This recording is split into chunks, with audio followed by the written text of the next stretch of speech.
Hello, আসসালামু আলাইকুম everyone. আজকে আপনাদের সাথে শেয়ার করব কিভাবে ঘরে পড়ে থাকা পুরনো সুতি ওড়না দিয়ে খুব সুন্দর একটি কাফতান তৈরি করে ফেলা যায়।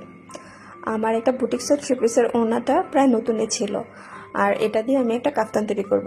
আমরা অনেকেই যারা সুতির থ্রি পিস পরি, সুতির থ্রি পিসের ওড়নাটা কিন্তু খুব বেশি ব্যবহার করা হয় না, ওড়নাটা অনেক সময় নতুনই থেকে যায়। সো এটা ফেলে না রেখে আমরা খুব সুন্দর করে টপস অথবা কাফতান তৈরি করে নিলে এগুলো রেগুলার এই গরমের মধ্যে বাসায় পরা যায়, এবং কাফতান কিন্তু একটু ঢিলাঢালা করে বানানো যায় এবং আরামদায়কভাবে ঘরে পরা যায়। তো এখানে আমি কাপড়টা 4 হোল্ড করে টেবিলের উপরে বিছিয়ে নিলাম এবং মাঝে গলার অংশটা মাপ দিয়ে কেটে নিব। এখানে গলার অংশ কাটা ছাড়া আর কোনো কাটা ছাড়ার কাজ নাই, শুধু সেলাই, চতুর্পাশে সেলাই করে নিব আর আমি কাফতানের চারপাশে লেস করে নিব।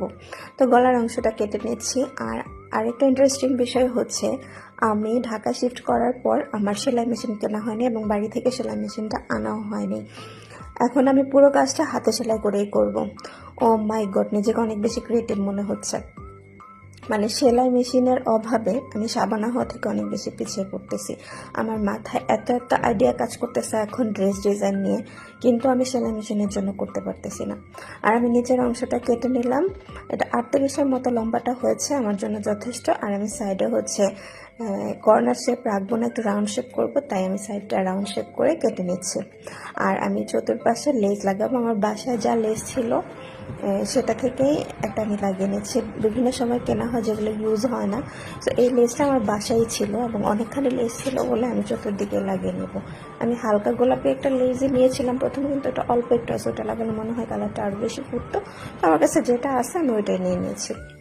আর অন্য আরেকটা টুকরা কাপড় ছিল সেম কালারের মধ্যে, আমি সেটা থেকে গলার অংশটা কেটে নিচ্ছি। এবার গলাটা সেলাই করার পর আমি আয়রন দিয়ে ভালোভাবে বসিয়ে নিয়েছি, যেহেতু হাতে সেলাই এই জন্য আয়রন না করলে বোঝা যাচ্ছিল। তারপর আমি গলায়ও লেসটা লাগিয়ে নেব।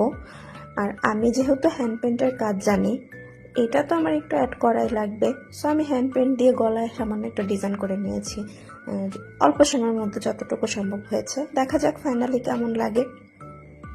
এই তো আমার ফাইনাল লুক। কাফতানটা দেখতে কেমন হয়েছে জানাবেন। আমার কাছে কিন্তু বেশ ভালোই লেগেছে, ঢিলা ঢালা এবং বাসায় পরার জন্য খুবই ভালো লাগছে, কমফোর্টেবল লাগবে। আমি আসলে এতটা সুন্দর হবে এটা এক্সপেক্টও করি নাই। সো সবাই ভালো থাকবেন, কেমন হয়েছে কমেন্ট করে জানাবেন। আল্লাহ।